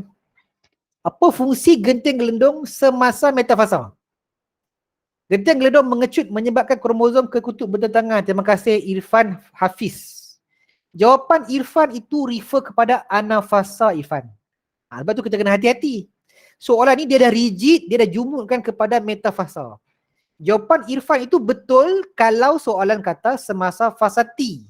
Sekarang ni soalan kata semasa fasa S. Sebab tu bila kita baca soalan, kita kena hati-hati dengan kehendak soalan. Soalan kebanyakan macam tu. Dia akan rigid, dia akan jumutkan kepada satu skop yang kecil. Supaya kita boleh explain dengan baik. Ada juga soalan yang bersifat umum, macam tadi kita tengok soalan yang rasanya juga bersifat umum. Tapi macam ni, dia kata semasa fasa S tu dia dah refer kecil dah tu, jumutkan tu. Nurul Ain Basirah, kalau mengikat setiap sentroma, okey, lagi jawab jawapan Ain Basirah. Sayyidah Salsabila, tetapkan kromosom pada serta khatulistiwa. Terima kasih. Ain dengan Basira, Ain Basira dengan Sayyidah Salsabila, betul. Gentian gelendong terikat pada sentroma setiap kromosom. Kromosom tersusun di satah khatulistiwa. 2 markah. Jawapan Ain Basira dengan Sayyidah Salsabila betul. Kirtanalini, gentian gelendong menetapkan kromosom dengan kromatiknya di satah khatulistiwa. Jawapan Kirtanalini 1 poin. Poin yang kedua mesti disebut kat situ. Gentian gelendong terikat pada sentroma setiap kromosom. Barulah poin yang kedua, gentian gelendong menetapkan kromosom dengan kromatiknya di satah khatulistiwa. Itu poin kedua. Boleh? Kirtanalini. Okay, jadi kena ada 2 poin lah. 2 markah mesti ada 2 poin. Kena ingat yang tu. Soalan seterusnya. Soalan yang ni, kita tengok pula C1. Sebahagian daripada gentian gelendong telah terurai semasa awal fasa T. Nampak tak? Dia dah start soalan aras tinggi. Sebab apa? Sebab dia buat satu situasi baru. Soalan aplikasi. Terangkan kesannya terhadap pelakuan kromosom semasa fasa T 2 markah. Okay. Sebahagian daripada gentian gelendong telah terurai semasa fasa T, awal fasa T. Trik soalan ni adalah dia kata sebahagian. Dia tak sebut berapa. Satu gentian gelendong, 2 gentian gelendong, 3 gentian gelendong, tak. Dia kata sebahagian. Kita kena hati-hati soalan macam ni. Sebab dia kata sebahagian. Okey. Kita take note. Sebahagian gentian gelendong. Bukan semua gentian gelendong. Sebahagian saja. Sebahagian tu maksudnya paling kurang 1. Paling maksimum mesti kurang daripada 1 lah. Contohnya kalau maksimum dia 20, dia mesti 19. Kalau 20 tak boleh. Macam itulah. Terangkan kesannya terhadap pelakuan kromosom semasa fasa T. Gentian gelendong terurai, maksudnya dia breakdown. Okey? Disintegrate, ini tulis disintegrate. Dia disintegrate, kemudian dia dah hilang lah, tak ada. Kemudian kesan dia kepada pelakuan kromosom. Sekarang ni dia soalan nak kata apa yang berlaku pada pelakuan kromosom semasa fasa T. T tadi anafasa. Tadi S tadi metafasa, T tadi anafasa. Jadi apa yang pelakuan kromosom yang berlaku semasa anafasa? Tengok jawapan. Sentroma tidak membahagi 2. Itu poin yang pertama. Sepatutnya sentroma bahagi 2 bila ada gentian gelendong. Sekarang ni sebabkan tidak ada gentian gelendong tidak melekat pada sentroma dan sentroma tidak membahagi 2. Itu poin yang pertama. Kromatid kembar tidak berpisah dan tidak tertarik ke kutub bertentangan. Ayat yang kedua ini merujuk kepada 2 poin. Tapi 2 poin itu disambung dengan perkataan dan. Kromatid kembar tidak berpisah, 1. Tidak tertarik ke kutub bertentangan, 2. Nampak tak? So sekarang kita dah ada 3 poin lah. Pertama, sentroma tidak membahagi 2, kromatid kembar tidak berpisah dan tidak tertarik ke kutub bertentangan. Kenapa kromatid kembar bukan kromosom homolog? Refer balik kepada soalan ini. T itu ialah anafasa, bukan anafasa 1. Maka kita kena pilih kromatid kembar. Kita kena rujuk kepada stimulus soalan. Kalau soalan ni dia bagi anafasa 1, dalam jawapan kita wajib kita tulis kromosom homolog.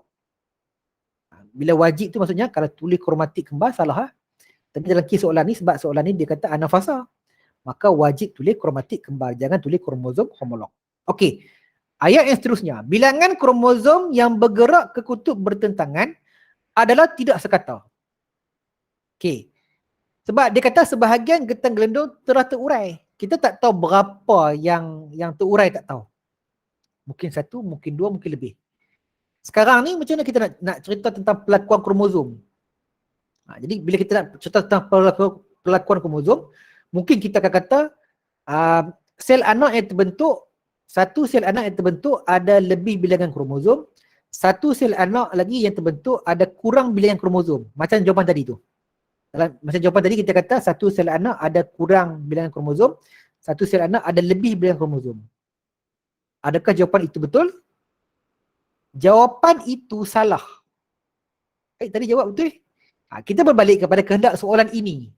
Soalan ini dia kata tanya apa? Pelakuan kromosom semasa fasa T, semasa anafasa. Kalau kita tulis, kita kata satu sel anak mempunyai bilangan kromosom yang lebih, satu lagi sel anak mempunyai bilangan kromosom yang kurang, itu dah refer kepada last kali selepas sitokinesis. Soalan dia jumut, rigidkan kepada anafasa. Jangan kita pergi jawab yang selepas sitokinesis tu. Jangan. Dia bukan trik soalan. Ini memang soalan betulnya tu. Tapi ramai yang hilang markah sebab dia terbiasa. Dia buat pasti pun dia akan jawab. Satu kromosom akan lebih, satu kromosom akan kurang. Jawapan untuk soalan tadi itu memang jawapan macam tu.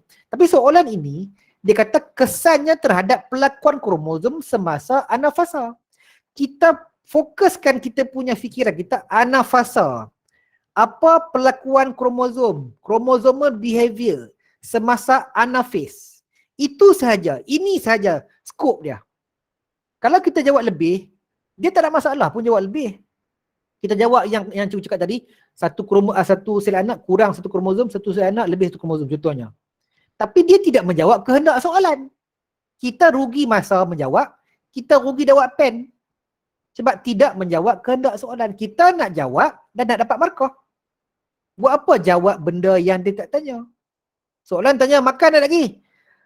Tadi masa balik petang tadi tu saya singgah pasar malam. Tapi nampaklah orang jual mi goreng semua tu tengok macam lama je mi goreng tu. Kemudian saya pun baliklah rumah. Soalan tanya makan dah lagi, dia punya cerita tu memanglah dia kata ramah tamah kan. Tapi tidak menjawab soalan. Itu contoh orang yang tak jawab soalan. Yalah dalam kehidupan sehari kita ni kita ramah tamah tu baguslah kan. Tapi point kat sini ialah bila dalam exam, soalan tanya yang tu, jawab yang tu lah. Yang kita pergi jawab benda yang tak tanya tu buat apa? Kita dah di luar konteks soalan dan confirm tak dapat markah. Rugi. Sebab tu kita kena fokus soalan minta apa dan rinci kepada apa. Jadi jawapan, sebab tu ayat yang last tu cikgu tulis apa? Bilangan kromosom yang bergerak ke kutub bertentangan adalah tidak sekata. Ini ayat yang cikgu rasa setakat ni yang cikgu boleh jumpa. Mungkin ada perkataan lain yang lebih baik daripada tidak sekata tu. Tapi sekarang ni yang setakat cikgu jumpa jawapan yang cikgu rasa boleh menjawab ada bilangan kromosom yang bergerak ke bahagian kutub bertangan ni, dia tak sama. Yang ni dia sepatutnya dia haploid separuh ya. Kalau 5 ataupun 23. Sekarang ni dia tak sekata. Tak sekata tu mungkin boleh jadi 20, 26. Mungkin juga boleh jadi 1, 42. Mungkin boleh jadi macam tu juga. Jadi sebab tu ayat yang setakat ini yang cikgu jumpa untuk menjawab soalan ini, bilangan kromosom yang bergerak ke kutub bertentangan. Bila kata kutub bertentangan tu maksudnya kedua-duanya bergerak. Adalah tidak sekata. Maksudnya tak sama bilangan dia. Tak dia tak haploid lah. Tak haploid, tak sekata. Okey? Seterusnya.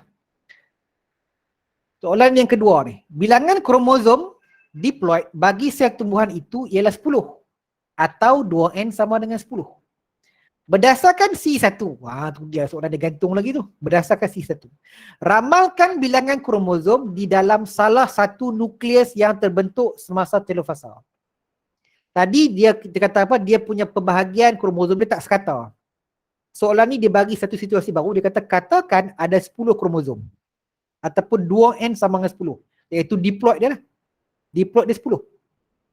Jadi sepatutnya bila berlaku meiosis, dia akan jadi 5-5. Betul? 5-5. Okey. Berdasarkan C1, ramalkan bilangan kromosom di salah satu nukleus yang terbentuk semasa telofasa. Dalam satu nukleus, salah satu nukleus semasa telofasa, ada berapa bilangan kromosom? Kita kena ramalkan. Berapa? Tulis kat bawah kat ruangan komen. Berapa bilangan kromosom dalam salah satu nukleus yang terbentuk semasa telofasa? Ada jawapan tepat. Berapa bilangan nukleus? Soalan satu markah je pun. Soalan satu markah. 6 atau 4? Ahmad Akbar jawab 23. 23 salah Ahmad Akbar. Kita bukan refer pada manusia. Tengok balik soalan. Dia kata sel tumbuhan itu 10. Sekarang ni dia bagi situasi 10. So bila berlaku meiosis dia akan pemisahan dia akan membentuk haploid. Sepatutnya 5-5. Sepatutnya. Sekarang ni sebab dia kata berdasarkan C1. C1 tadi merujuk kepada sebahagian gentian gelendung yang terurai. Maksudnya dia takkan jadi 5-5. Dia takkan jadi 5-5. Sebab dia sebahagian terurai, dia takkan jadi 5-5 lah. Tu hint dia. Soalan dia tanya, ramalkan bilangan kromosom dalam salah satu nukleus yang terbentuk. Jadi jawapan dia, Irfan kata 6 atau 4. Saidah Salsabila kata 5 atau 6.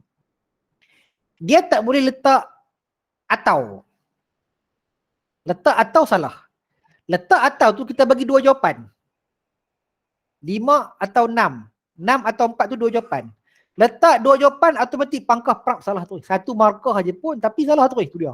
Soalan kita dapat satu markah macam senang. Memanglah senang. Tapi pada pandangan cikgu ini soalan aras.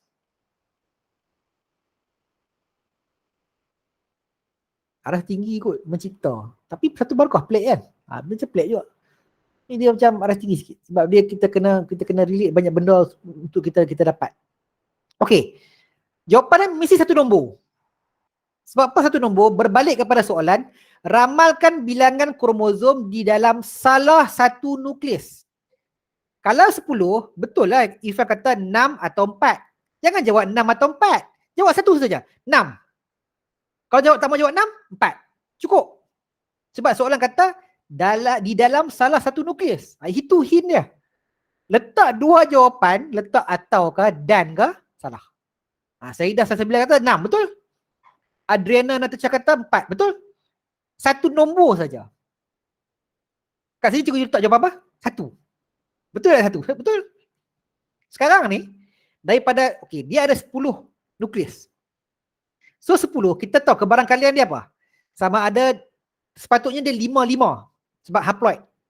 Sekarang ni, sebabkan sebahagian gentian gelendung terurai, dia tak boleh berpisah dengan normal. Dia tak boleh 5-5.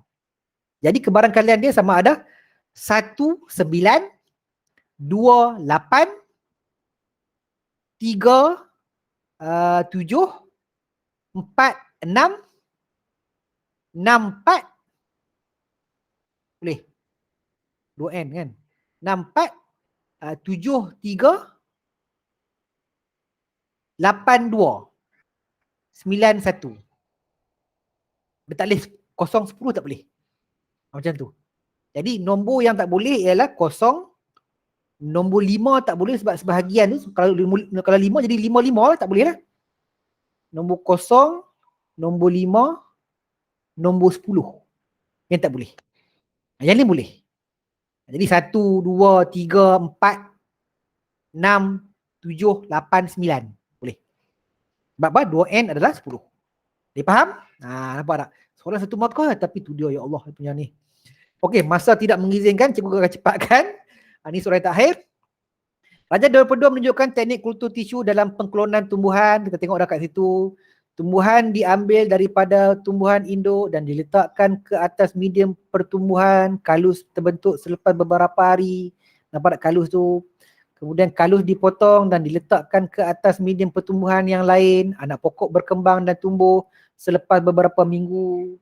Anak pokok tu dapat dia bertumbuh, dia akan membeza, baru dia bentuk akar, batang dan juga daun. Detail tentang teknik kultur tisu ni boleh rujuk balik buku teks KBSM. Okey, soalan dia, terangkan sel-sel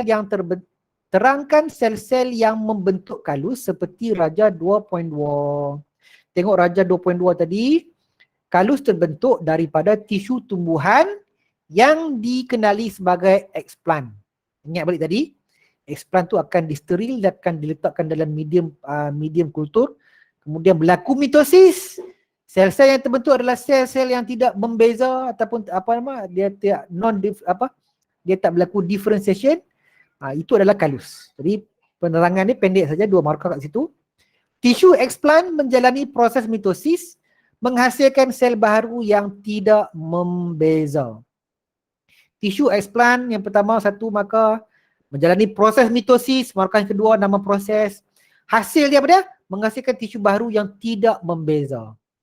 tisu ini dia punya bentuk dia semua sama. Dia tidak membeza bentuk xylem, phloem, batang, akar, sel akar rambut sebagainya, tak. Dia belum lagi berlaku yang tu. Dia berlaku yang tu semasa perkembangan, masa dia nak bentuk anak pokok baru berlaku. Okey? Jadi itu adalah penerangan untuk soalan yang terakhir. Okey? Ada soalan nak tanya?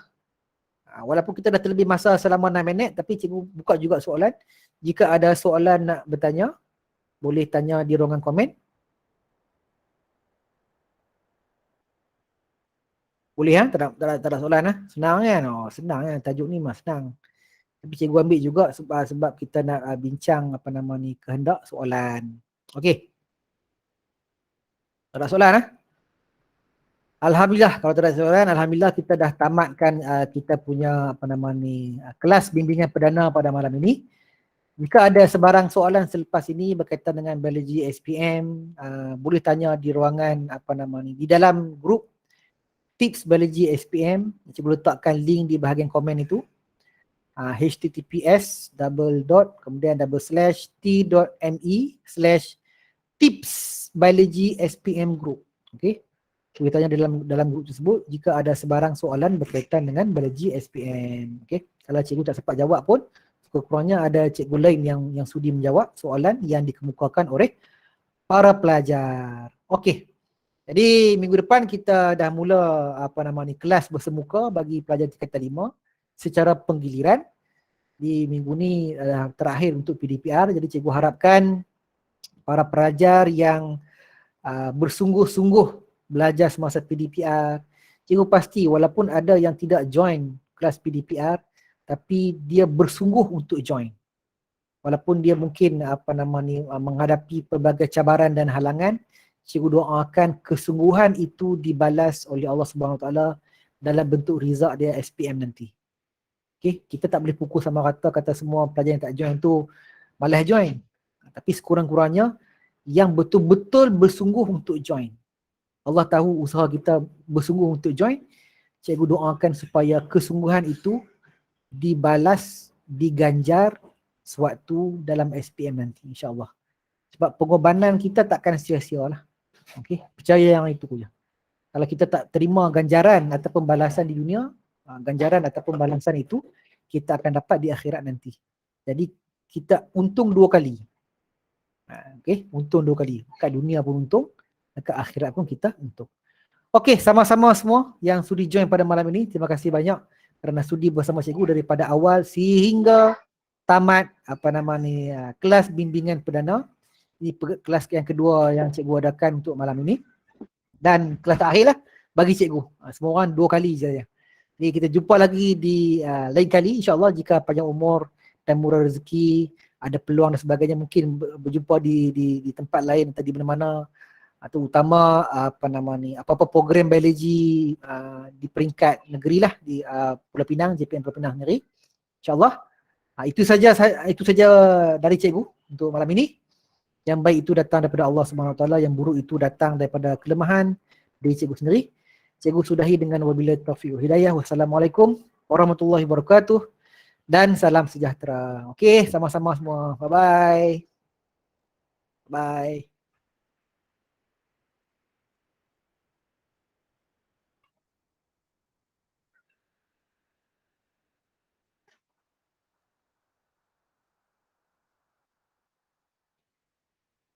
Cikgu boleh share link kelas bimbingan perdana SPM percuma bagi subjek lain. Dah Sat. Cikgu share.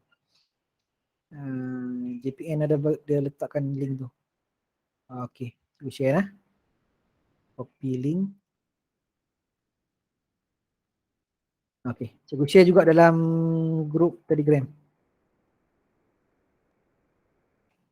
Okey. Dah.